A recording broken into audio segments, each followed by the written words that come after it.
Welcome to the biggest test we have ever done. I'm Josh Mosman, and this is the 2025 MXA 250 Shootout. That's right, we have 8 bikes here in our shootout because the Triumph has officially made its entrance into the motocross world. We're proud to have the TF250-X in our shootout. The Motocross Action Wrecking Crew is made up of all kinds of different riders, from fast to slow, slim to thick, boys and girls, we got them all. And because of that, we have to say thank you to Shoei Helmets for keeping our test riders safe and looking good in our famous orange helmets. And we also put a lot of hours on bikes, which means maintenance is crucial. Thanks to MotorX Oil for keeping our engines running strong for our 250 Shootout. Our chains are lubed, and even our graphics nice and shined up. And speaking of graphics, DecalWorks has been our #1 graphics supplier for years now, and we're proud to have them on our 250 Shootout. The MXA Wrecking Crew primarily tests bikes in their stock form, exactly what you can buy at the dealership. And we hope by the end of this video that you'll know the pros and cons of each of these 8 250 motorcycles behind me. Once you've made your decision on which bike meets your needs, head to Chaparral Motorsports to get the bike that you want and also get stocked up on parts and gear. And before we rank these bikes, let's get into the details of each model.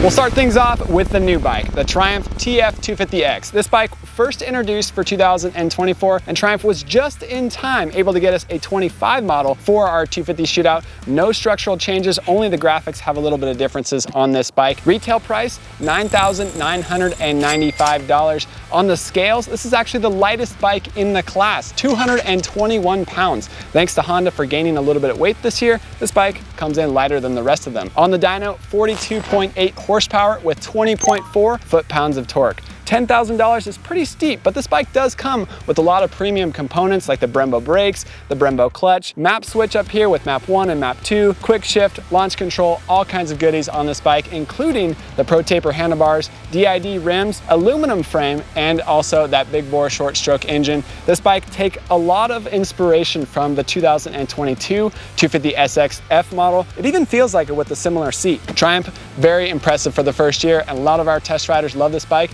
in its first iteration.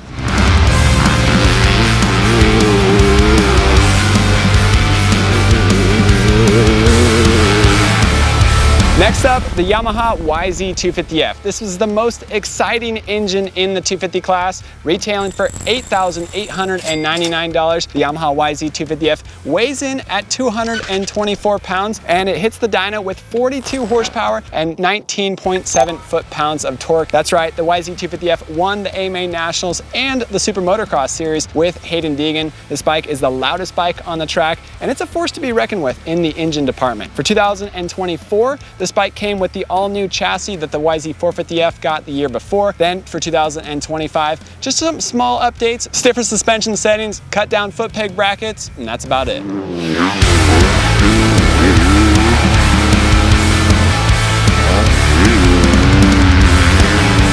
Retailing for $9,599 is the GasGas MC 250F. This bike comes in as a sibling of the KTM, and it's under that KTM brand, so that means it gets the updated frame and the updated linkage that KTM and Husqvarna got for 2025.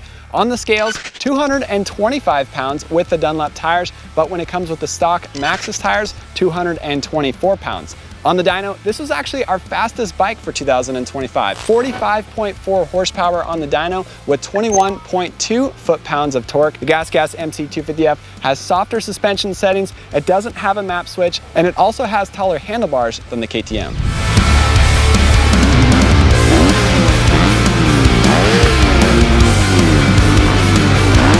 The Suzuki RMZ 250 is back, and it is RM Army Edition bike. That's right, if you buy this bike before December 31st, it comes with a free Pro Circuit T6 exhaust system with the titanium muffler and the carbon end cap on here. Also comes with the RM Army Edition graphics. This bike retails for $9,199 at the dealership, but dealerships are willing to lower the price quickly on this bike thanks to Suzuki rebates. On the scales, this bike weighs 227 pounds on the dyno, 39.5 horsepower with 19.6 foot-pounds of torque. The Suzuki RMZ 250 is built to last. It hasn't changed since 2019, still running that strong Kickstarter on here. But we appreciate the durability of this bike. We also appreciate how easy it is to turn in and out of corners, and we like the low-end grunt that this bike has, especially with the Pro Circuit exhaust system helping that low to mid power.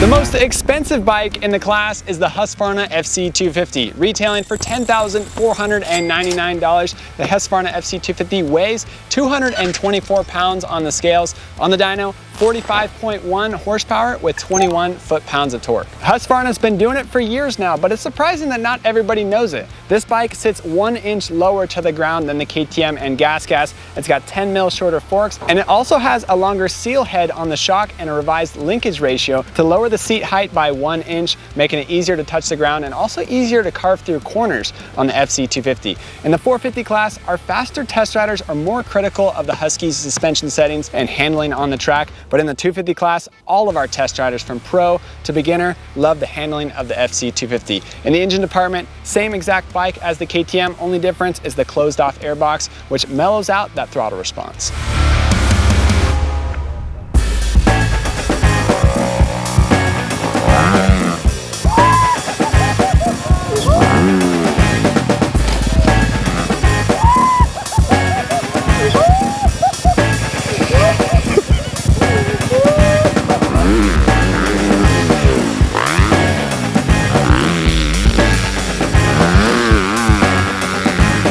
The 2025 Honda CRF 250 has a new frame for the new model season, inspired and updated thanks to the Lawrence brothers. They went stiffer to make the bike feel softer on the track. This bike retails for $8,299. One of the most affordable bikes, only cheaper is Suzuki. So Honda, very nice price point for 2025. On the dyno, 41.5 horsepower with 19.9 foot-pounds of torques.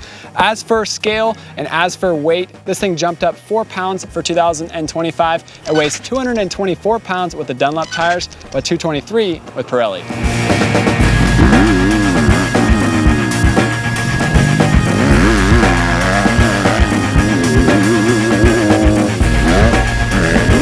The 2025 Kawasaki KX250 is all new this year, and it has the upgraded frame that the Kawasaki 450 got last year.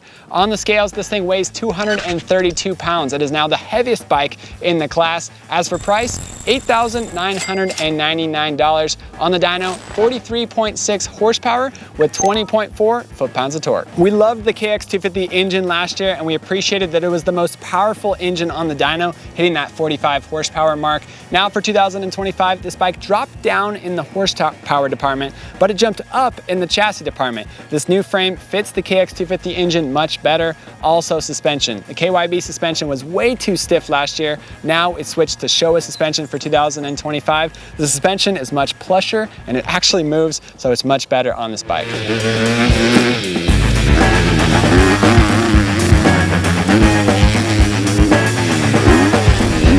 The KTM 250 SXF retails for $10,399. On the scales, this thing weighs 224.5 pounds. On the dyno, 45.2 horsepower with 21 foot-pounds of torque. Now the KTM 250 SXF won the 250 East Coast Supercross Championship with Tom Vial. It also won our 250 Shootout the last 2 years in a row. For that 2025 season, yes, like Husky, like GasGas, gets that updated frame, also gets that updated linkage that make the bike easier to break in, but also more compliant in the rough stuff on the track. Big bore, short stroke engine. This is the engine that's producing 45 45 horsepower and the only engine that's producing 45 horsepower in our Shootout this year. We love the throttle response on the KTM because of the extra air going in underneath the seat here. Brembo brakes, ODI lock-on grips, it's got the map switch, it's got the resonance chamber, and it's got a lot of premium offerings on the KTM.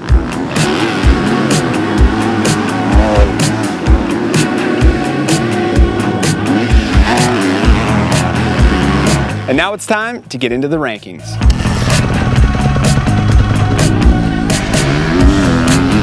Kicking things off is the Suzuki RMZ 250, finishing 8th place in our 250 Shootout for the first time. It's never finished 8th before, but it has finished last place before because of the 39 horsepower engine, also because of this rigid aluminum frame, and because of the super stiff KYB forks up here. The price tag is very attractive with the Suzuki RMZ 250, and they made it even better by adding that Pro Circuit exhaust system on here. Unfortunately, with all that money you save buying a Suzuki, you're gonna have to spend it to upgrade the engine and to upgrade the suspension to make this bike more rideable. However, it is not a bad bike. If you're looking for a bike with long shelf life, high durability, and also a low price tag, Suzuki RMZ 250 has a great power that's easy to ride for novices and beginners. Just don't want to rev it too high into the RPM because then the chassis will bind and it'll really start deflecting off the bumps.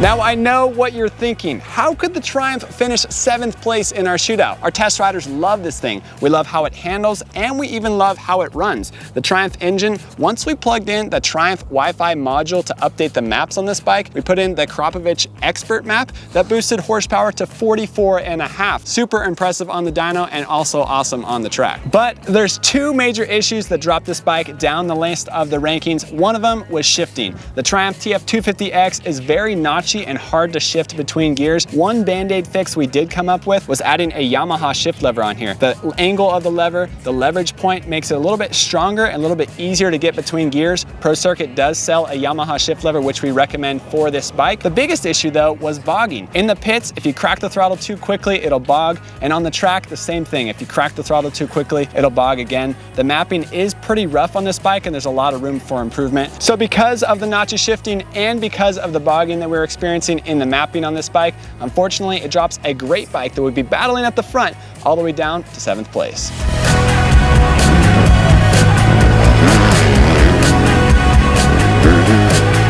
Kawasaki took 2 steps forward and 1 step backward for 2025, and unfortunately, that's why this all-new model finishes 6th place in our 250 Shootout. All of our test riders prefer this bike over the 24 model because the chassis is so much better. The suspension actually works now. However, the engine did take a step backwards. Riding the 24 model and the 25 model back-to-back really highlights the differences between both bikes. 24 wants to get up and go. The 25, it's a little more muted. It almost feels like you're dragging the rear brake just slightly. The 25 model, it still is fast. Our test riders have a hard time calling this bike slow because when you really ring it out, the KX250 makes good power coming out of the turns. However, you have to try to get there. The power window is smaller on the 2025, and because of that, the chassis also binds up, deflecting off a lot of the bumps. So KX250 has room to improve for 2025, and that's why it finishes 6th.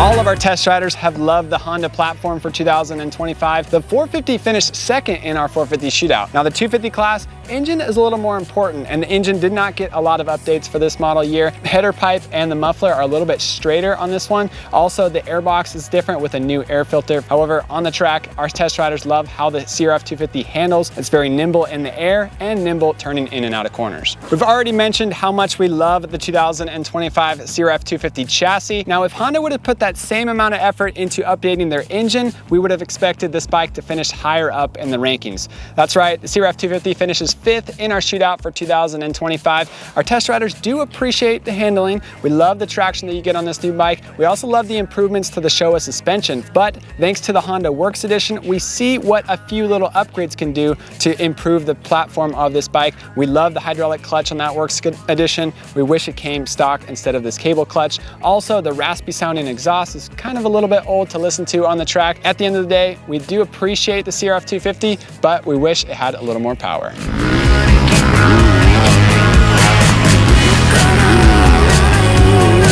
The engine is the biggest talking point with the YZ250F, and ultimately that's why the YZ250F finishes 4th place in our shootout. Our test riders love that mid-range power that this bike has, but we have a tough time riding it fast for long periods of time. This bike revs out quickly and hits the rev limiter super fast, making you feel like you're going faster, but not actually going as fast as some of the other bikes once you're in motion. On the track, the YZ250F has a little bit less power off the bottom end than it had in 2023 prior, and that came because of the 450 airbox that was added on this 250 last year that took a little bit of the throttle response off the low end away and also added a little bit more top end power. Still, we need more top end power for the YZ250F. We switched the 50 to a 49 tooth rear sprocket on this bike to lengthen out the gears a little bit. We also appreciate the Yamaha Power Tuner app that allows you to adjust the engine braking and throttle response on the YZ250F. So overall, our test riders do appreciate the balance of the new KYB suspension on this bike, but ultimately it finishes 4th place in our shootout.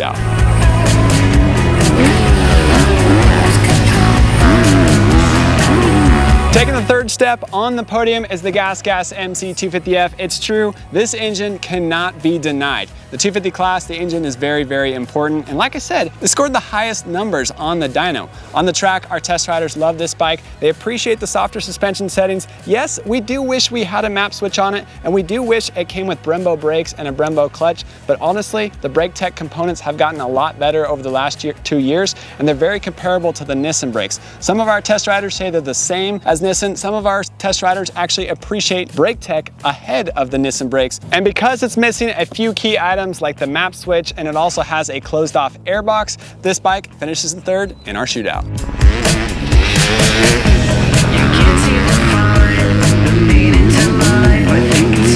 Coming in 2nd place in our shootout is the Husqvarna FC 250. Our test riders could not find anything to complain about with this motorcycle, and this is the bike that won the 250 West Coast Supercross Championship with RJ Hampshire. We love the engine, we love the new chassis, and we love how the FC 250 handles on the track. A couple things you need to keep your eyes on though: the WP Exact air forks. They do take a lot of maintenance. You got to check the air pressure throughout the day. Also, the spokes. On all of the Austrian brands, the spokes come loose very quickly, especially when you're breaking in new bikes.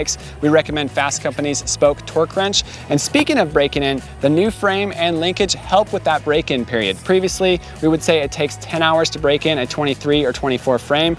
Now the 25 models break in easily. And also a misconception that people have about Husqvarna is that because it has a lower seat height, it is a more cramped cockpit. However, we should remind you that the foot peg to seat, seat to handlebar distance, and the geometry is exactly the same as it is on KTM.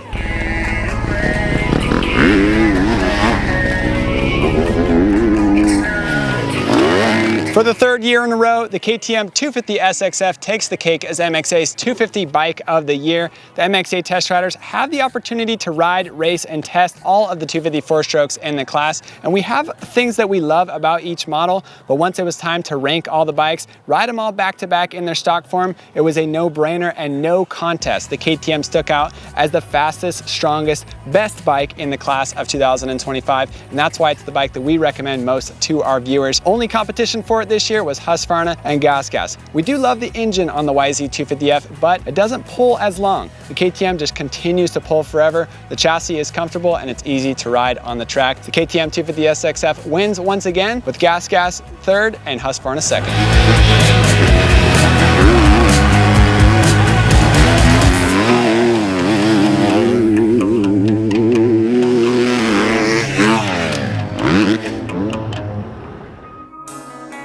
Of course, it's always challenging to rank the bikes and pick one winner, and we know that you, the Motocross Action viewer, might have wished that one of these bikes behind me here would have taken the top spot. However, Motocross Action, we have a long list of test riders from varying sizes, skills, and abilities, and all of us chose the KTM 250 SXF as the clear winner for the best engine, the best chassis, the best brakes, the best clutch, and the most durable bike in the class. Yes, the KTM 250 SXF won Shootout last year, and they made it even better as KTM continues to prove year after year. As always, our shootout videos are more of an abbreviated rundown of the rankings and of each bike. For a more in-depth test, check out the January issue of Motocross Action magazine. And once you've made that decision on which bike to buy, be sure to check out Chaparral Motorsports. They got all kinds of bikes, parts, gear, and everything that you need to get yourself dialed in and head to the track.